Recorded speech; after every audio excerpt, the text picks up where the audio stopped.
On this episode of WrestleStop, Jeff and Joe cover Smackdown from August 15th and Raw from August 18th. We take viewer calls. Make sure you subscribe and like the video. And while you're at it, leave a comment down below because we like reading them and maybe we'll respond to them. And maybe you can be a caller on our next show. Maybe. On to the video. And we're live. Alrighty. We're not live, we're recorded. So we're going to start by a quick Smackdown recap from last week. Show started off with Solo and the MFT taking the stage, coming out to the ring, talking about how they're going to run Smackdown, this, that, and the other thing. Eventually, Sami Zayn came out and interrupted. No surprise there. They've been feuding the last couple weeks.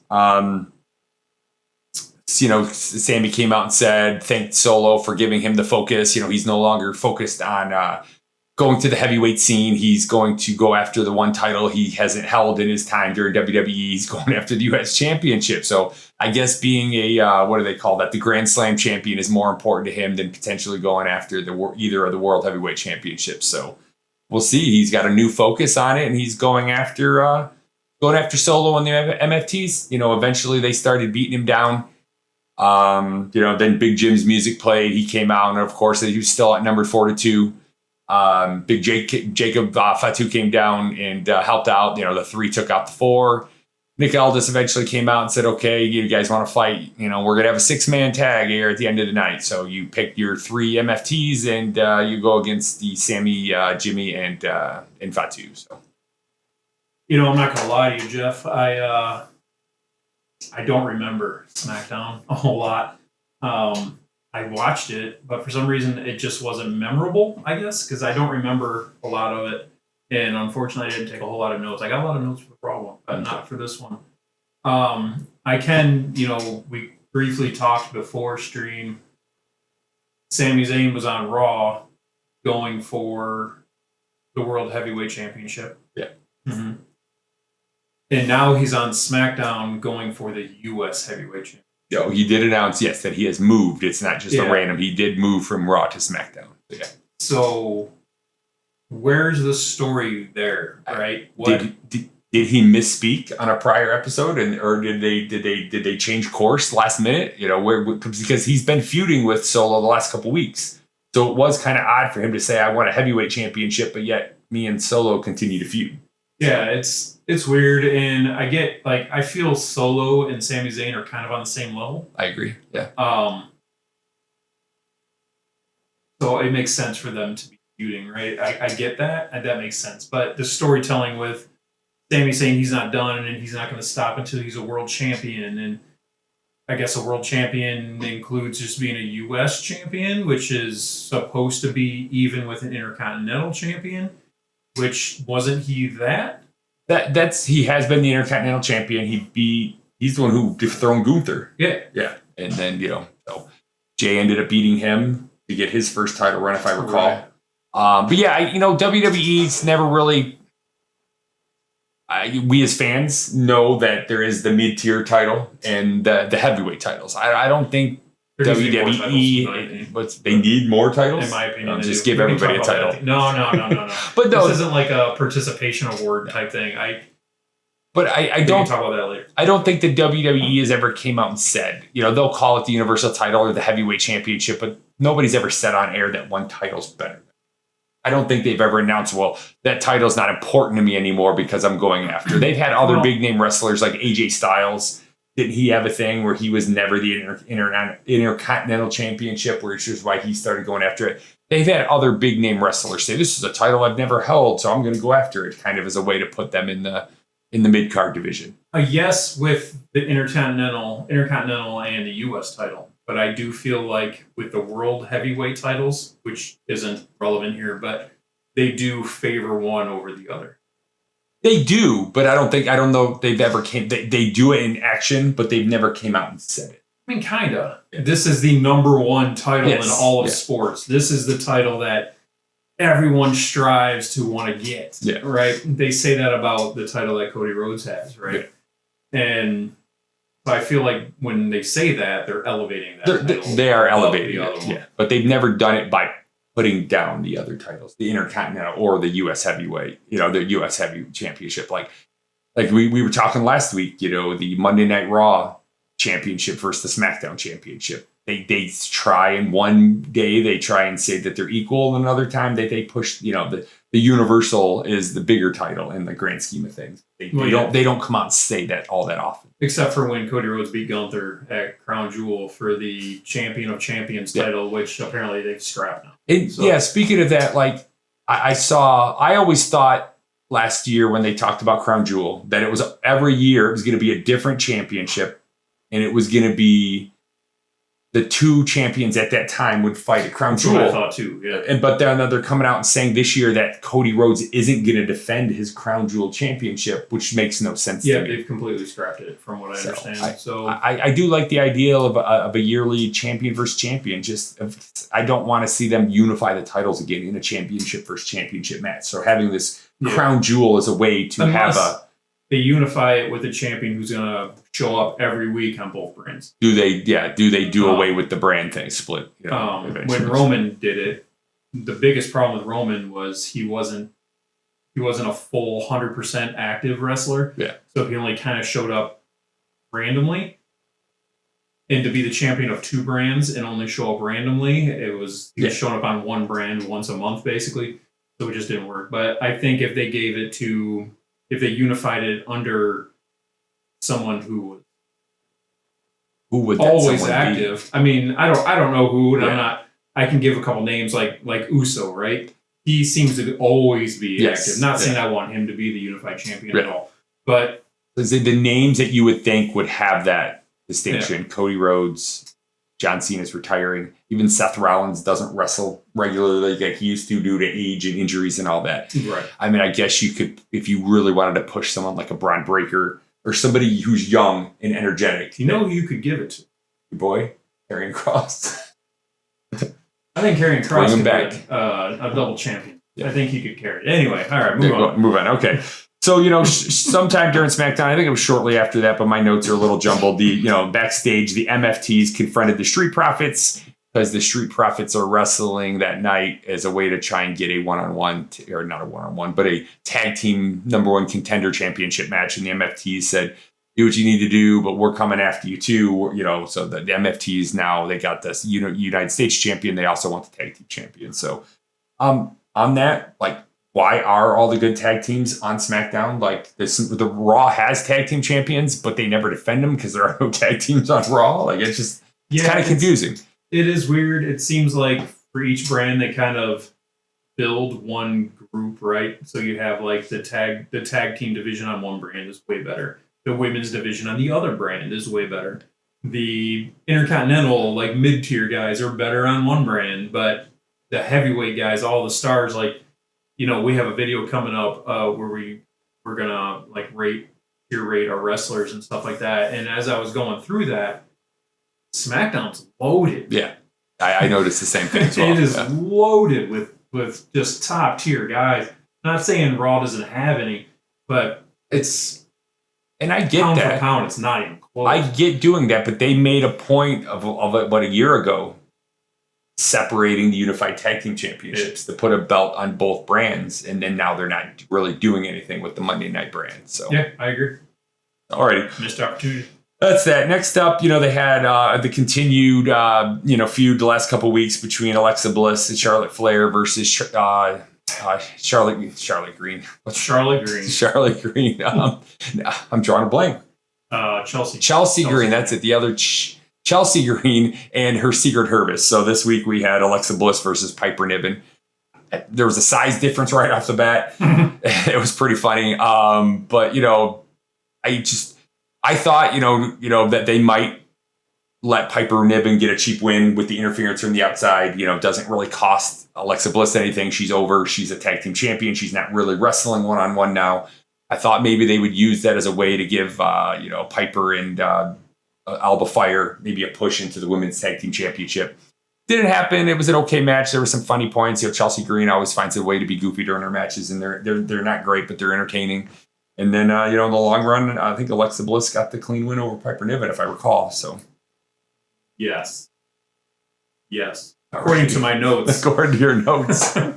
So yes. Thoughts on the match or anybody involved? I can give. I mean, we have another video coming up. These are a lot of future videos we have coming up on wrestlers individual, personally myself, and then Jeff has his own on who we think are underutilized in WWE. And Piper Niven is one of them for me. I think they're wasting her as a talent. I think she's a pretty skilled wrestler. I think she's believable in the ring. Right? Yes. So we can talk about that when we get there. But I also like Alexa Bliss. I think she is wasting valuable time with diaper-wearing Charlotte Flair. Yeah. They're salvaging the end of Charlotte's career and potentially wasting Alexa Bliss. I mean, we'll talk more about what happens to women wrestlers or what can happen to women wrestlers when we cover Raw. Yeah. But you never know when you might lose somebody like this for a year or two. Yeah, so. Right. And I feel the same way, right? You have a talent like Alexa Bliss who, okay, what do we do with her? She's super over. Everyone likes her. We have Charlotte Flair, who everyone hates. Let's just combine them so everyone starts liking her again. Yeah. Which they got lucky and that kind of worked. It could have backfired. Yeah. And everyone could have started hating Alexa Bliss. They got lucky on that one, so I guess good for them for that. But I don't like this tag team. I don't like it at all. I don't think Piper Niven's been buried just consistently every single week, and she shouldn't be. Do I think she should be a heavy, whatever they call the women's champion? Yeah. The women's world champion? No, probably not. She's probably not in that tier. But she's definitely in a tier of the Intercontinental. Or a tag team champion. Or a tag team champion. Her and Elba Fire, or and Chelsea Green. I'm not sold on Elba Fire, but maybe I'm not either. But and Chelsea Green, maybe. Not saying Elba Fire's bad. I haven't seen enough, I guess. Well, she had another tag partner, and that person's no longer gone. I did not enjoy the two of them when they were together. So. Yeah. So, I don't know. That's my thoughts on them. I don't know. Again, I don't remember Smackdown. Yeah, that's okay. I don't remember. And I watched it, and I don't remember. So next up, we had the Carmelo Hayes and The Miz versus Fraxium. I like what they've done with The Miz lately. He's an entertaining wrestler. Again, he's goofy. He's a lot like a male version of a Charlotte, or not Charlotte. I keep saying it. Chelsea Green. Wow. He's just out there for goofy to be goofy. Charlotte on the mind. Yeah. You keep badmouthing her, talking about her diapers. She had her time. It's time to move. Yeah, but anyway, but so Mello Don't Miz or whatever they're calling them, and they're building a bit of a rivalry there. A couple weeks ago, Miz came back, and Mello's trying to push for a one-on-one champ. He wants the Intercontinental or the U.S. title shot or whatever, and Miz said, "I'm going to take care of that for you." He promised them. He went into the office. He came out and said, "Oh, don't worry, I got your back." And then we find out later in the show that he didn't end up talking to him, and maybe he's going to push him. He's trying to push himself. He's holding Carmelo back. So yeah, they ended up wrestling Fraxium. Fraxium's a good young tag team. They're fast. They're energetic. My issues with them are very similar to some of the luchador wrestlers. They're so fast and their moves are so heavily scripted that when things go bad, it's very noticeable. Mm-hmm. But they put on, the four of them put on a rather entertaining match. Carmelo was going to win it. He was getting ready to hit his finisher. Miz just tapped him on the back, tagged in, came in, did his finisher, and got the win. So you can see they're continuing to build some sort of a rivalry there. There's going to be some sort of a split probably in the near future, and hopefully Mello goes on to some sort of a title run as a single wrestler. I think he's got the talent. So yeah, I'm going to mostly agree with you. I like Carmelo Hayes. I think when we do that video of underused wrestlers, he's probably going to show up on both of our lists. Yeah. Carmelo Hayes, in my opinion, could be an absolute superstar. I think he could be main eventing pay-per-view, maybe not WrestleMania. Mm-hmm. Maybe he could. I don't know. But he's kind of stuck in the sludge right now with Miz, who is good, and I like the Miz. But he's a mid-tier guy now, right? He used to be a top-tier guy. I get that. He's not now. So let's hit that button. I haven't been recording on there. Hopefully our audio's okay. So we'll figure it out. We're learning as we go. Yeah, I'll make it work.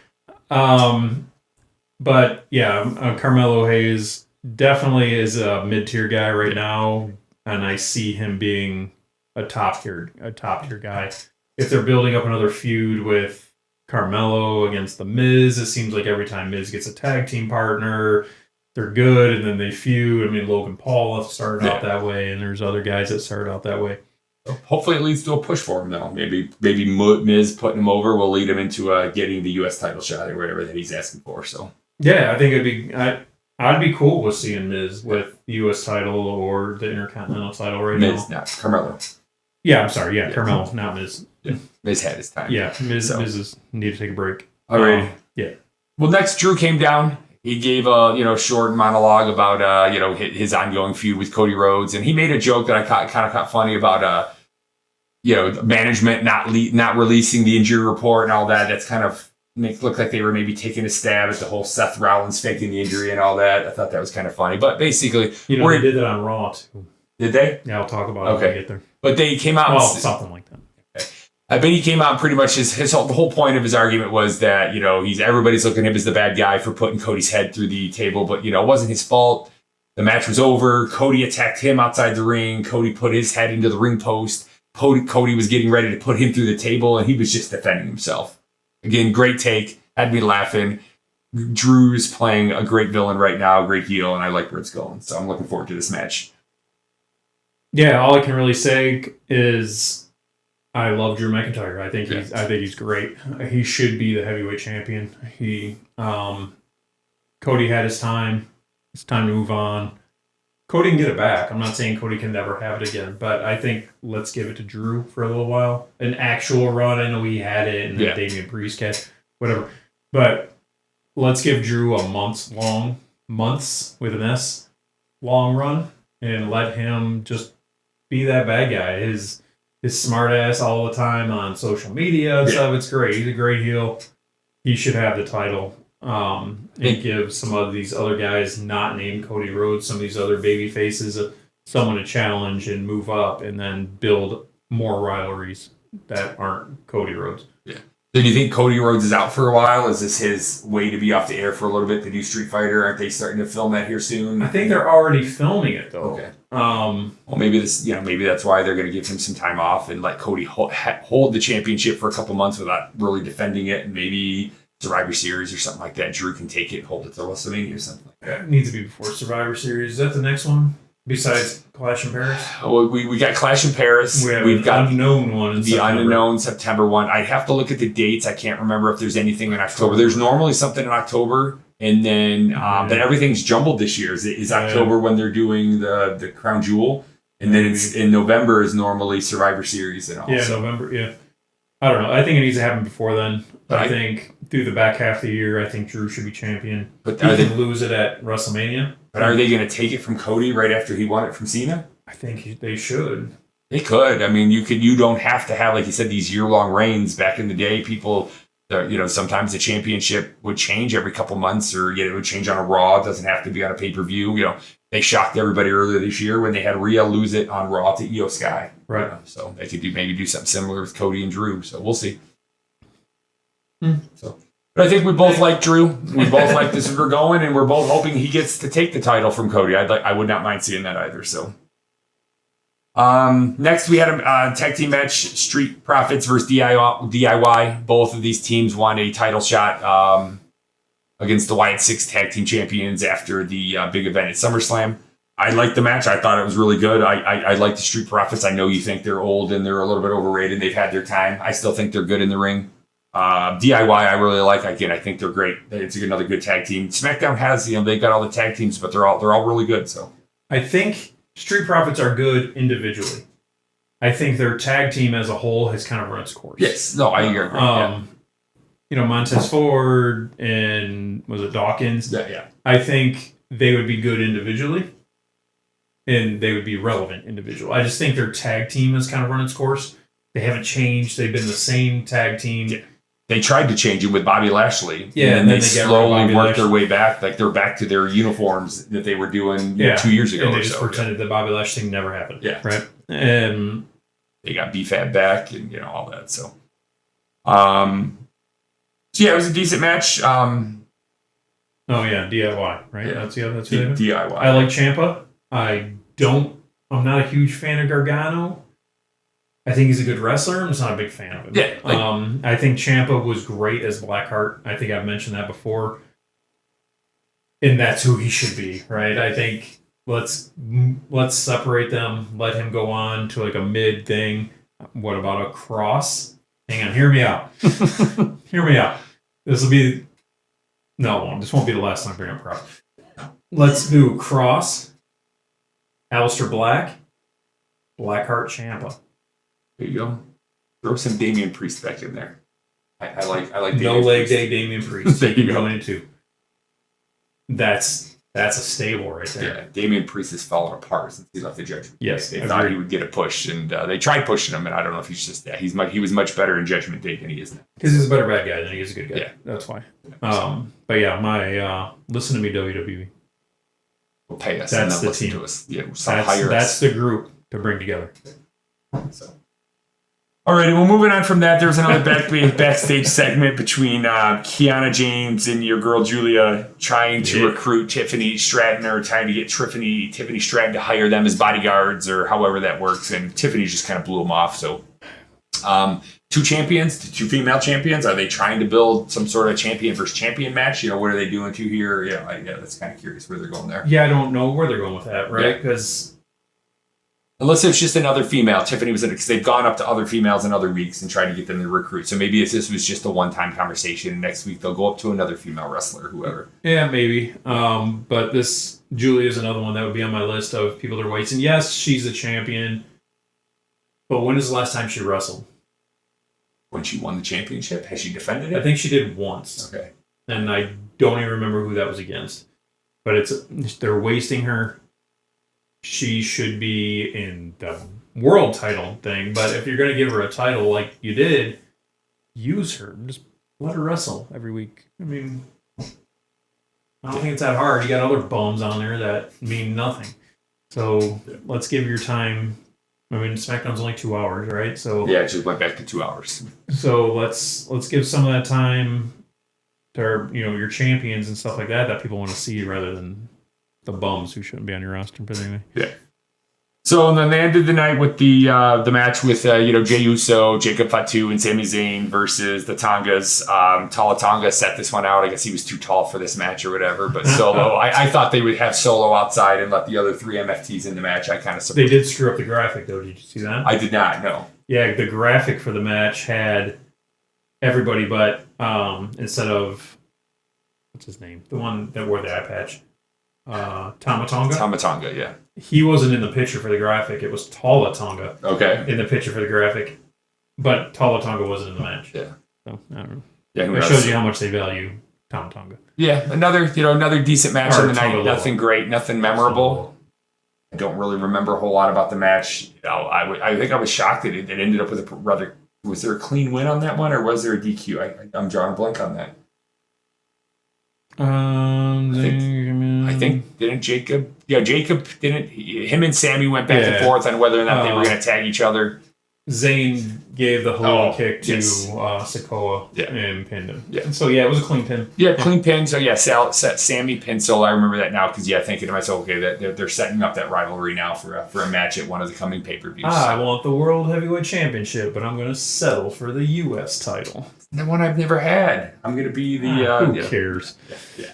Well, that's Joe's thoughts on SmackDown. Who cares? Who cares? So, I don't even remember it. I watched it and don't remember it. Alrighty. So let's get our Raw notes ready and we can move on. Oh, Raw, though. I got some notes. There you go. Sending them notes. I put a bookmark here so you can just skip all the other stuff if I already know how to do it. I'm still learning. That works.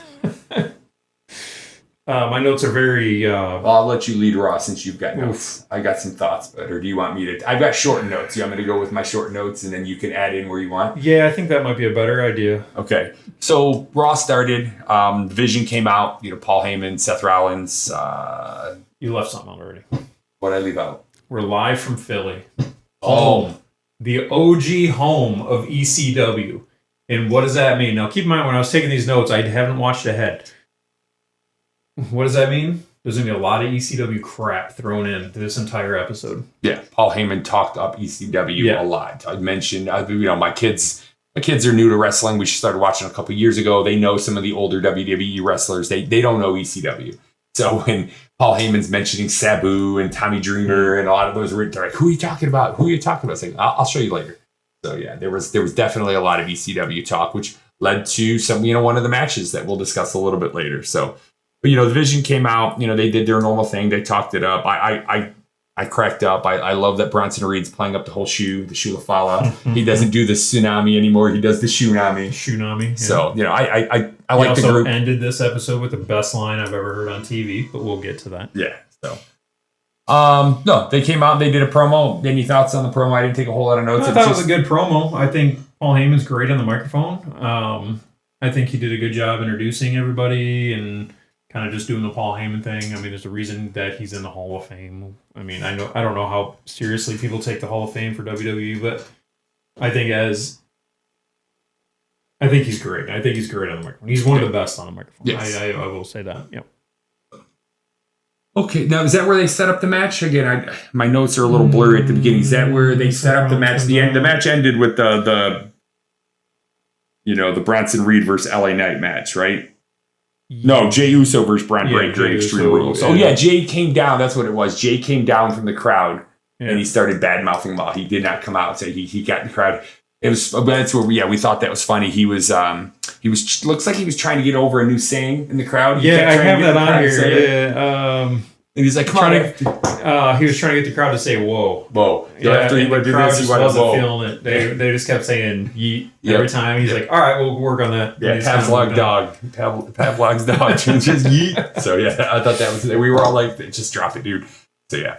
Yeah, there was some good stuff in there, though. Like, everyone thought Tommy Dreamer was actually dead. Yeah, what was that all about? I know the name. Well, Tommy Dreamer's old. He's an ECW guy. Okay, yeah. He's old. Was there a rumor that he was dead? No, but that's been something they've been doing with Braun Breaker for the last couple weeks, making him just say like wild things like that, just for for some comedy and stuff like that. Yeah. But it was funny when he thought Tommy Dreamer was actually dead. Yeah, well then Paul Heyman's like, well, he should be. Yeah, he should be dead. Yeah.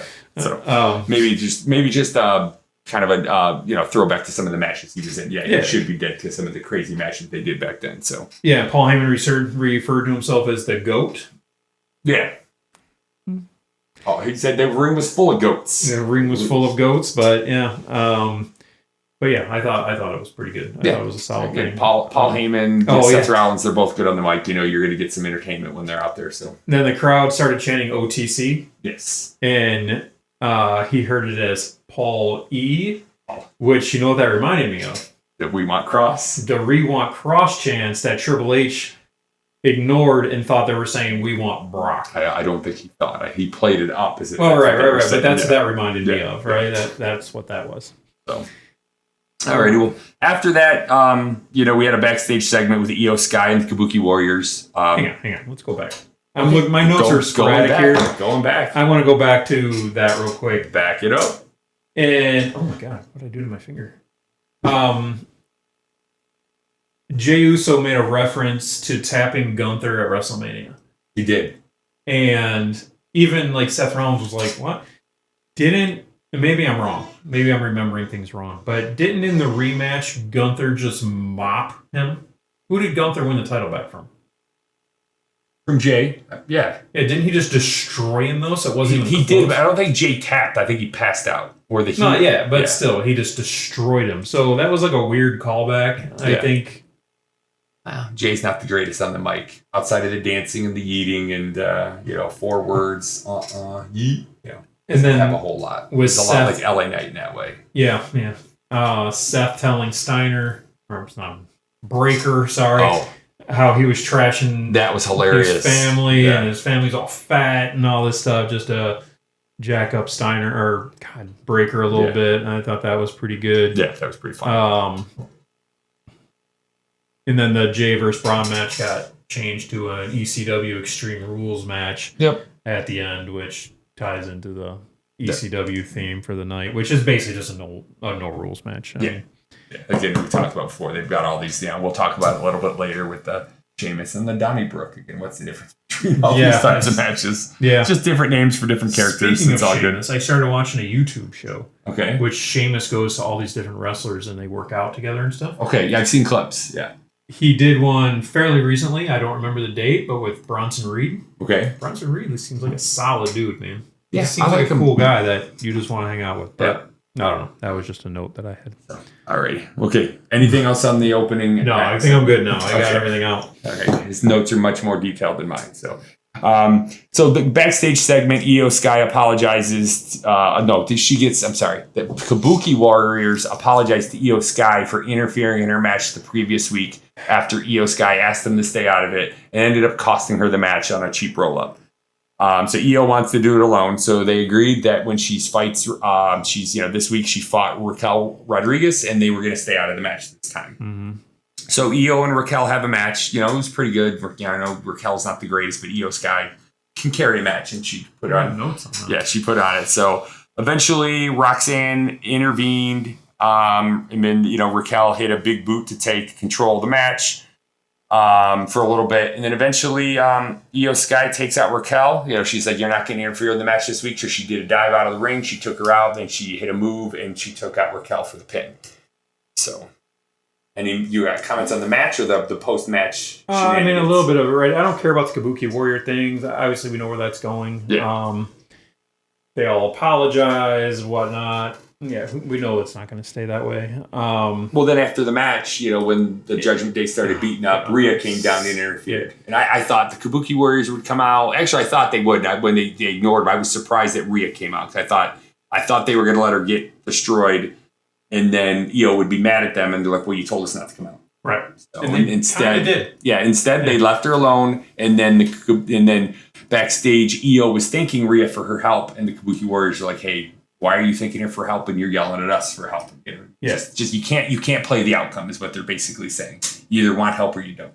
Right. And then Io Sky had her little temper tantrum and get that crap out of here. I don't care about any of that. That lowered Io Sky in my mind when she had a little baby tantrum. Yeah. But a couple things of note that I had from that match. It went to commercial break, came back. Rodriguez and Perez were already in the ring with the music playing. I think when WWE does that, I know they do it to save time and stuff like that. But I feel like it lowers the wrestlers. Yeah, their entrance isn't important. Right. I feel like it lowers it, which was kind of weird, especially for those two who aren't they the women's tag team champions? They are? Yeah. No, they lost it. They lost it to Charlotte. That's right. They lost it to Charlotte. But they have been recently. Yeah. Heavy pushes. So. Rodriguez had new music. I did hear that. Okay. I hate when Io Sky does her stupid point thing. I can't stand it. This is the Joe Cliff Notes for those who are old, remember Cliff Notes, but Cliff Clavin, right? Yeah. Cliff Notes based after Cliff Clavin there. Another old reference. But when she does a stupid, I hate that, and it makes me just want to stop watching wrestling. I can't stand it. There was Rodriguez was doing a move, like in the match. I don't remember what the move was, and they just cut to commercial while she was doing the move, which is kind of weird. I don't understand the need to cut to full commercials anymore when they've showed that they can put the match up in the corner, show the commercial, and at least have the match going. But I'll watch those commercials. I sit because the kids want to watch the match, so we'll sit through those commercials. When it comes to any other commercial, we're fast forwarding through it if we can. Now Netflix a lot of times will just cut the commercial for you, but why are we even cutting the commercials? Yeah, you're just cutting the match out. It's super, especially mid-match. I get when there's like a downtime where someone throws something out of the ring and the person wants to walk around the ring and flex or whatever. Fine, cut the commercial. But mid-move, they just randomly cut to commercial. Then you come back and the other person's in control. Yeah, there's many things. I was going to say that it's frustrating. Like when one person's leading the match and they cut the commercial and the other person has taken control of the match, and you're like, well, what happened? I want to see it. And sometimes they show you in a recap, sometimes they don't. Right. But I will say that you mentioned Rodriguez earlier. Rodriguez, who used to be, she has gotten so much better recently. Like, it's night and day how much better she's gotten, in my opinion. So when she first got brought up to the main roster, I never watched her in NXT, so I don't know how good she was there. But when she got brought up to the main roster, she was super annoying. Fast forward whenever she came on. Now I feel like she's pretty good. Yeah, I think she's entertaining. I think she's on my. I think she can be better. She's She's one of the true wrestlers with legitimate size on the female side. Yeah. Like she's got to be the biggest wrestler out there, but it's pure size, so short of like somebody like Piper Niven who's heavy. Right. She's just got pure size. She can maybe tone up a little bit, but she's a huge woman, and she oversight. Even something like Rhea Ripley, she looks big next to Rhea, you know. And I thought, I don't know, I think she's gotten much better. Yeah. So, and my note here was she used to be a Jade level unwatchable. Jade. Not saying what Jade, just Jade level unwatchable. And then Io Sky won with the moonsault pin, and I graded the matches. Oh yeah, what'd you give the match? I gave it a B+. Alrighty, I'll give it a thumbs up. I thought it was a halfway decent match. I thought it was entertaining. Alrighty. And then there's a double team, brought out Rhea Ripley, which you talked about. Yeah. Okay. Led to the backstage confrontation, which I think was a little bit later on the show, but we'll talk about it now. So. Yeah. Next major segment outside that, there was CM Punk arguing with LA Knight backstage over who's gonna take out Seth. They wanted to watch each other's back. Well, CM Punk wanted to be like, we need to make a team and watch each other's back. LA Knight was like, nah. No, yeah. So they're setting, obviously set something up. I don't see Seth losing at this. You know, I don't see it. I guess they could take it off him without pinning him. Maybe Seth pins somebody like Jay or LA Knight. Not Seth, but CM Punk, and that's how he gets the title. And then they'll set up another match between him and Seth down the line. But I don't see Seth losing it. They're clearly setting something up where these guys are going to turn against each other. So they're leaving that. Or they could be setting it up and flipping the script on us. So we'll see. Any thoughts on that? No, not really. I just thought, and they revisit it later. But CM Punk, they're trying to set up, instead of everyone against Seth Rollins, they're kind of trying to make it seem like everyone's kind of on their own team and they're all against each other rather than ganging up on. Got a thought on that later, so we'll discuss that later. It's probably a long shot, but I do have a thought on that later. So something else I noticed last night, but we'll talk about that. We've been pretty good at calling some stuff that's happened recently, so you all should subscribe. Next was a match between Penta and Xavier Woods. Still going back to that silly giant hat, which I thought was hilarious. Hey, the hat was hilarious. I love the morning gimmick. Oh, yes. I love it. I think it's hilarious. Yeah. I do. But this match was just like, Penta, Xavier Woods, New Day, they're not, why are they individual? They're a tag match. Let them wrestle as a tag. Let them do their morning gimmick. And what happened to Penta almost being pushed into like the heavyweight title scene? Yeah. And now he's fighting Xavier. So Xavier Woods one-on-one, like for no purpose whatsoever, because he put on his hat. And juiced Grayson Waller. Don't forget about juiced Grayson Waller. I don't know what they're doing with him. It is black onesie. The black onesie was hilarious. So whatever. Maybe they're going to put him over with New Day. Who knows what they're going there. But I like the New Day Grayson Waller pairing. I did not like this match. You can go back to do some tag team stuff. Maybe get Penta in a tag team with somebody and do something different there. But this match was very meh. That's all I can say about it. Yeah, I gave it a C+ on my Joe rating scale here. And that was being middle of the road, that was probably being very lenient for what I should have given it. I like the Mexican Destroyer move. I think it looks cool. Obviously Penta winning was how it should have been. Penta shouldn't be in these matches. Yeah, no. It seems like he came over. They said he had some push for a while there, and they were hyping him up as being undefeated, and this, that, and now he's wrestling mid-card tag team titles in one-on-one matches. That just seems kind of odd. Yeah, it doesn't make any sense to me either. So next up, I was excited for a rematch between Judgment Day and wrestling against Mr. Iguana and Dragon Lee. I guess Dragon Lee was in the match the night before. I was super excited for this. I hope to see a return of Demonito to take on Yeska. We didn't talk about AAA. No, I know, but no one knows watching right now knows what you're talking about. Then talk about AAA. For those of you who didn't watch Triple Mania, we'll talk about it at the end. Okay. Well, I was excited for this match in hopes there was a follow-up to Triple Mania. It didn't come to fruition, the follow-up I wanted, but it was still a relatively good match. JD McDonough, talk about somebody who's improved. Like, he had some pretty cool matches, pretty cool moves that night. Yeah. That really wowed me. I've always liked Finn Balor. I always thought JD McDonough was a weak point of Judgment Day, but he really impressed me with some moves last night. Dragon Lee I'm not big on, but I enjoy Mr. Iguana and his goofiness, him selling the dead iguana or the sleepy iguana. Somebody who used to live in Florida, seeing the iguanas laying on their back, I knew immediately what he was doing, and I just started laughing. Yeah, so. I thought that was hilarious. I think, the crowd was chanting for iguana. It seemed like like Lee was in, and they were just waiting. So, okay, as soon as the crowd starts chanting for Iguana, tag him in, because that's what happened. Usually there's like a weird thing, and they try to build up the hot tag. But as soon as the crowd started chanting for Iguana, he went over and tagged him in, and then Baylor hit him with that clothesline, and then he did like the weird rigor mortis thing on the ground, which was actually funny. I laughed out loud, literally, on that one. I thought it was pretty funny. The crowd was chanting for Dirty Dom. Yes. I think he's way more over than they think he is. Or they want him to be. Yeah. It took a while, but he's there now. Give him an actual title. I think it'd be great. What else I got here? Oh, yeah. Then we were talking about the puppet thing earlier. I'm not sure how popular this puppet's going to be in WWE, right? I think WWE crowd and a AAA crowd are different. I agree. I think at first everyone might think it's funny, ha ha ha, he's got a little puppet on his hand. But eventually people are gonna be like, okay, this is stupid. I know Finn Balor isn't fighting a puppet right now.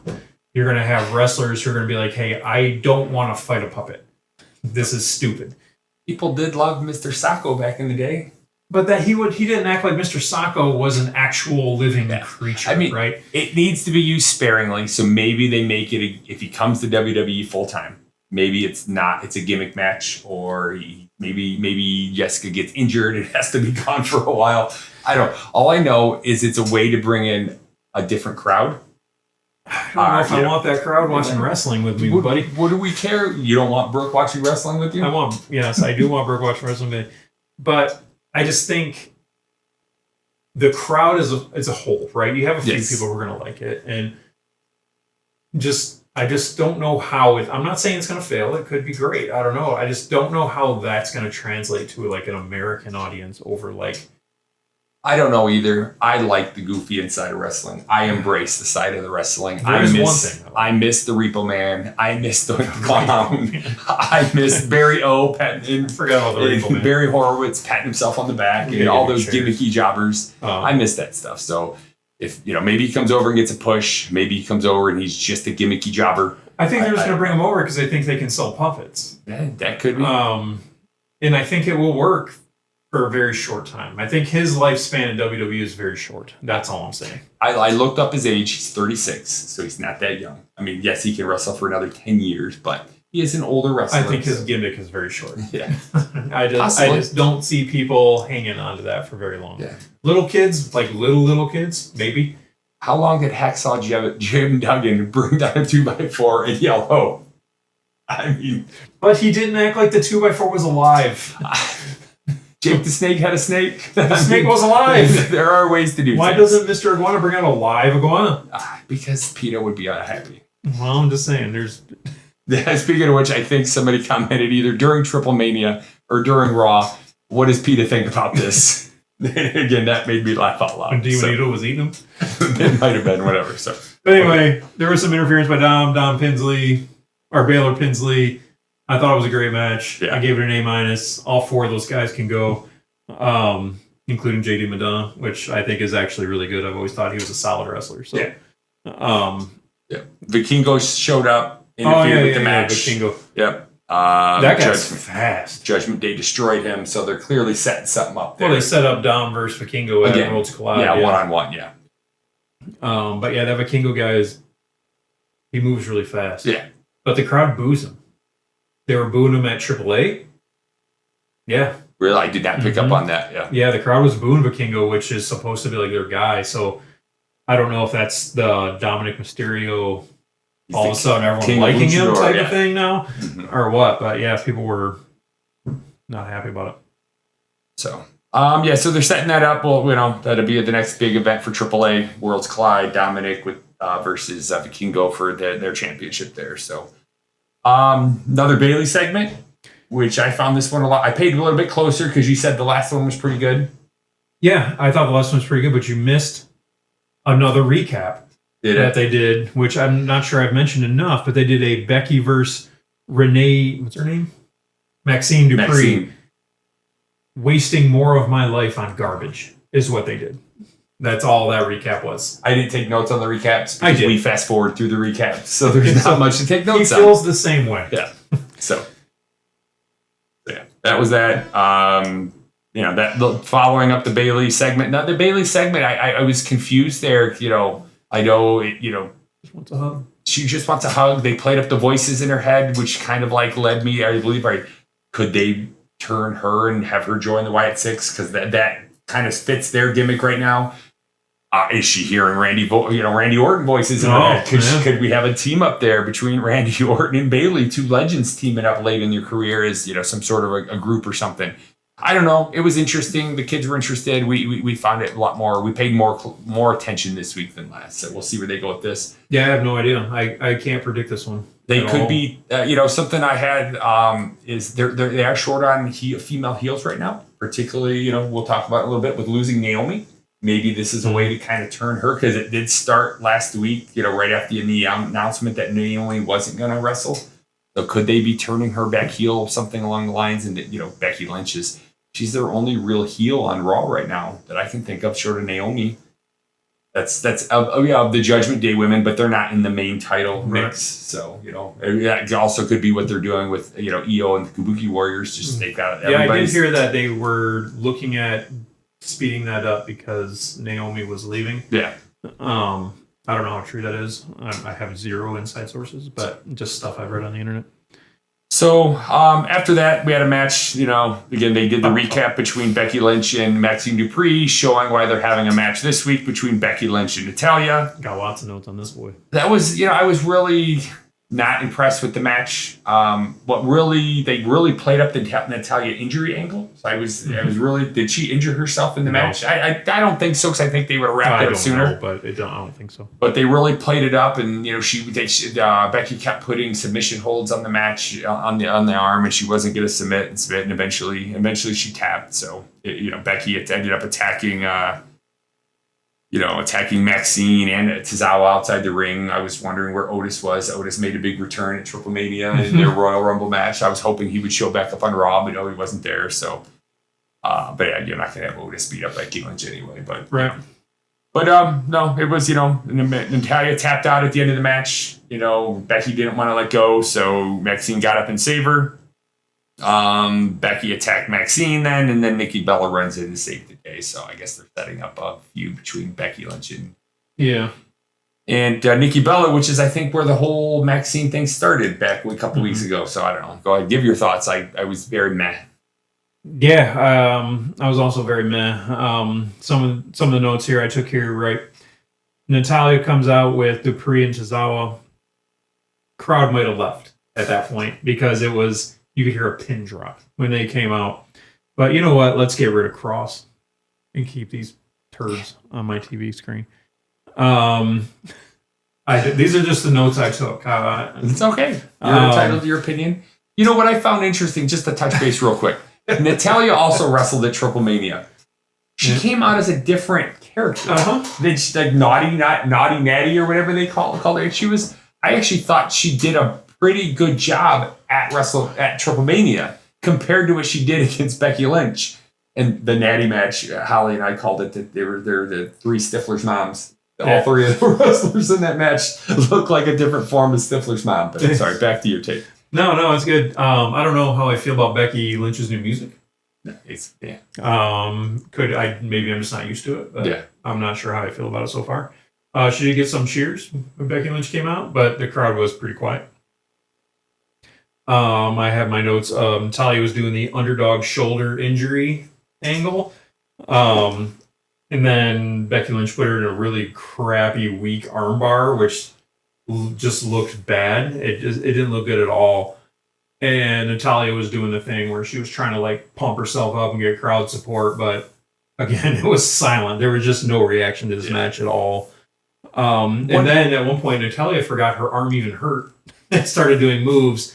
Yeah. And then she stopped and then started holding her arm again, like it hurts more. And then Becky wins by tap out from Disarmer.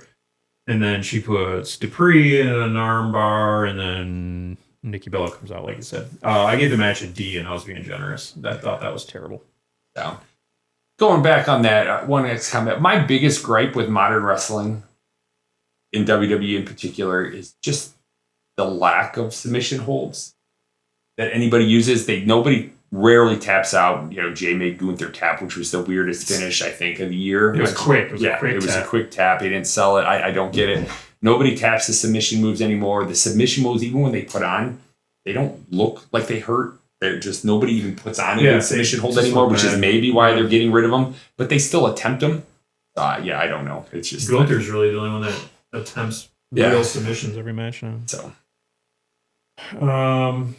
Next, we had backstage. Another thing between Sheamus and Sheamus and Rusev. Started. They were interviewing Sheamus. They made a joke about his banger after banger line, and they were talking. And Rusev came up. Did his stupid where did he roar. come from? He came from the back. There was a little box in the back, like Sheamus was talking, and wasn't Mickey Redmond, but what's her name? I don't know. Michelle Redmond. The other Redmond. That's not.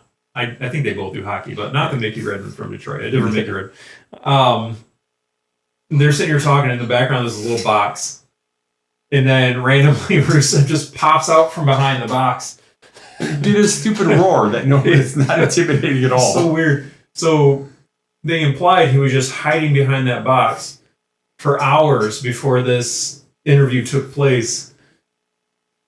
It was just goofy. I don't know. The match will probably be a solid match. You guys are just going to beat the hell out of each other, but I don't know. I thought that was funny. Yeah. So Rusev versus Sheamus again at Clash in Paris in a good old fashioned Donnybrook. So which means, I guess, no rules, no DQ, nothing this, that, and the other. But let's get the bar set up outside the ring again with the it's a pretty entertaining sight. Let them throw each other through the bars and the kegs, the wooden kegs, and all that. So. All right. Well, next, Naomi came out and made her announcement. This was pretty touching. What did I forget? Another recap? I forgot. Punk came out and told Uso he's got his back again. Was that backstage? Yeah, it was backstage. And Uso was like, "Nah, man, I got this."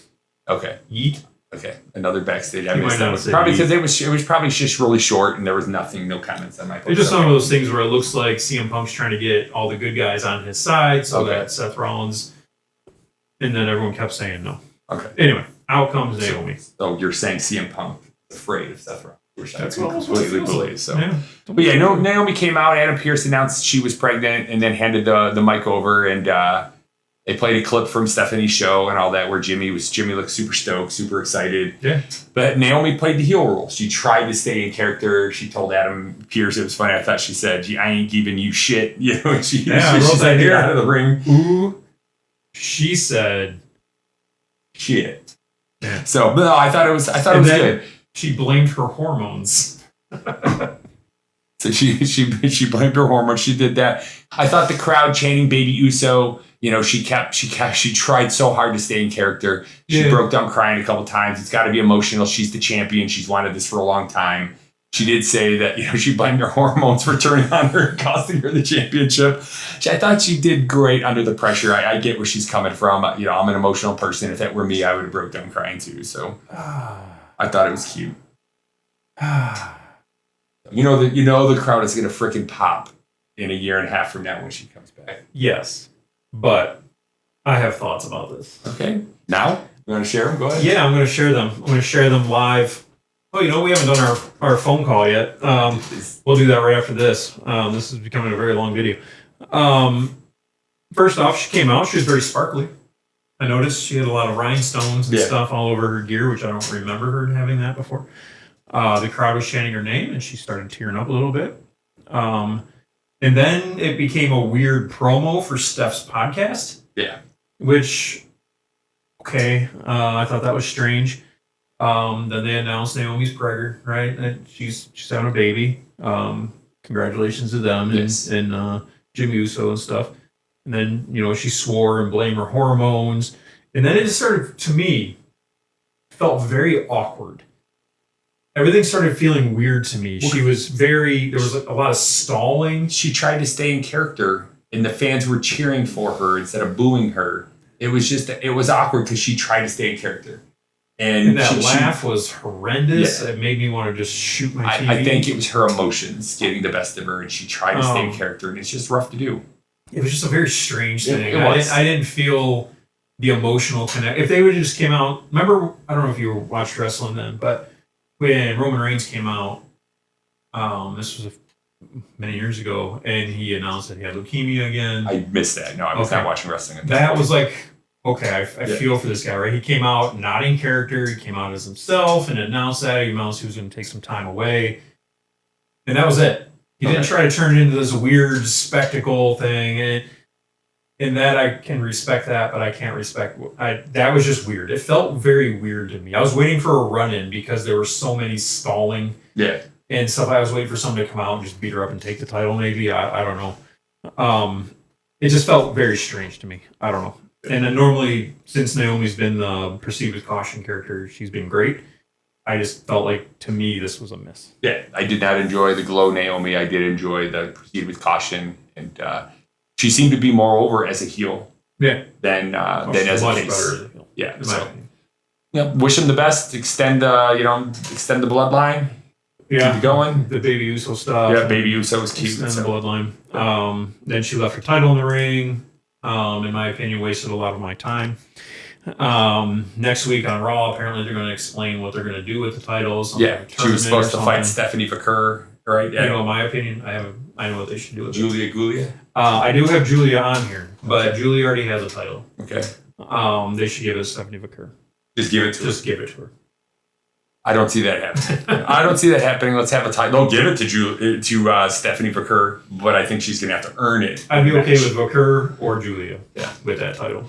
And then just retiring with it and never losing it.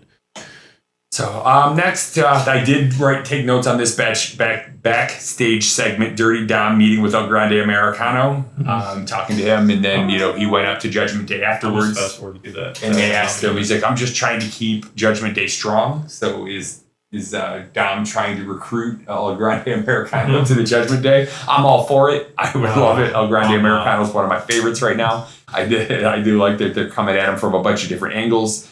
They need to dress almost up as El Grande Americano and let him be El Grande Americano. I would be 100% on board with that. I'm going to put a picture up of Microman versus Omos. And almost both wearing El Grande Americano. Was the highlight of the week. Yeah. Yes. I'll put it here. Yes. So that was a short backstage segment. Next, we had Jey Uso versus Braun Breaker in the Extreme Rules match for the ECW fans and everything out there throwing back. So this is where I want to comment a little bit about Jey. What I noticed, he came out in a different getup. He came out dressed in all black. There's a reason. What's the reason? He was paying tribute to an ECW guy named New Jack. Okay. I do remember hearing that mention of maybe in the opening promo. With the shopping cart and the freight. The rips and the ties on the t-shirt. Okay. My problem with that, and I could be 100% wrong on this, so I'm going to put that disclaimer out there right now. I didn't get a chance to look it up, but I'm pretty sure New Jack tried murdering people in the ring and got in trouble and maybe in prison. I could be wrong, but I think allegedly. No, there's one guy who actually did it. Okay. And I think it was New Jack. Could be wrong. Allegedly. But I feel like that's a very weird person to do a tribute to. Yes, I would agree. Someone who tries to kill somebody. So, yeah. I missed on that. I was just thinking, because I've noticed the last couple of weeks they really haven't been pushing his entrance as much. This year, when Monday, when people were trying to yeet, he was kind of trying to change it to something else. So I don't know. Maybe in my head, maybe are we seeing a Jey Uso heel turn? Maybe he turns during the format. For that. I think so too. I was again just things I noticed. Again, they're not pushing him as quite as hard. His intro isn't quite as big as it was, and he's not the championship anymore. He's not the champion anymore. So maybe that's why. But no. So there was that. I did think at one point that during the match, whether it was a botch or not, when he clotheslined Braun Breaker out of the match and he hit his leg on that shopping cart, that seemed to be a little iffy. But he didn't seem to be slowed down during the match, or all they continued the match. I did laugh when Bronson Reed pulled the ref out of the ring to interrupt the count. The ref's shoe fell off, and it just reminded me of Bronson Reed taking Braun Breaker's or Roman Reigns' shoes, so I found that amusing. So, in ECW, according to the AI overview on Google, allegedly, in ECW, New Jack was involved in an incident known as the Mass Transit Incident, where he legitimately injured a young wrestler named Mass Transit, also known as Jason something something something. New Jack did not intend to kill him, but during a match, he cut Kulas with a scalpel, severing 2 arteries in his forehead. The incident was a result of a planned storyline, but the injury was far more severe than intended. So yes, if that's a fact, the AI could be wrong, allegedly. AI is never wrong. That does seem odd. For all of your homework. That does seem odd to pay tribute to somebody who killed somebody in the ring, even if it was. I thought there was even more. That's not even the one that I knew of. I thought there was a different one where we started stabbing someone with scissors, but I might be thinking of somebody else. Don't play with scalpels, kids. Yes, or scissors. Okay. But use ChatGPT for your homework. So back to the match. Did you notice that Ronson Reed pulled the shoe off the ref when he pulled him out of the ring? No. Yes. He was interrupting a count. He pulled the ref out of the ring and the ref's shoe fall off. I was so hoping he would pick up the shoe, but he left it on the ground. Oh my gosh. So it's funny. So, so LA Knight came down, interfered in the match. Seth Rollins came down, attacked LA Knight. LA Knight and Seth and CM Punk beat up Seth. Seth eventually ended up throwing CM Punk into LA Knight, through the table. They back and forth. The tribal chief returned. Roman Reigns speared Braun, took him out. He Superman punched Ronson Reed. And then Uso splashed through the table to win the match. So. Yeah.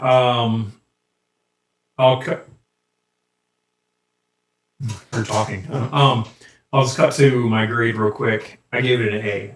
I was thoroughly entertained by this match. I thought it was super messy. It was probably way overbooked, but I was very entertained by the match.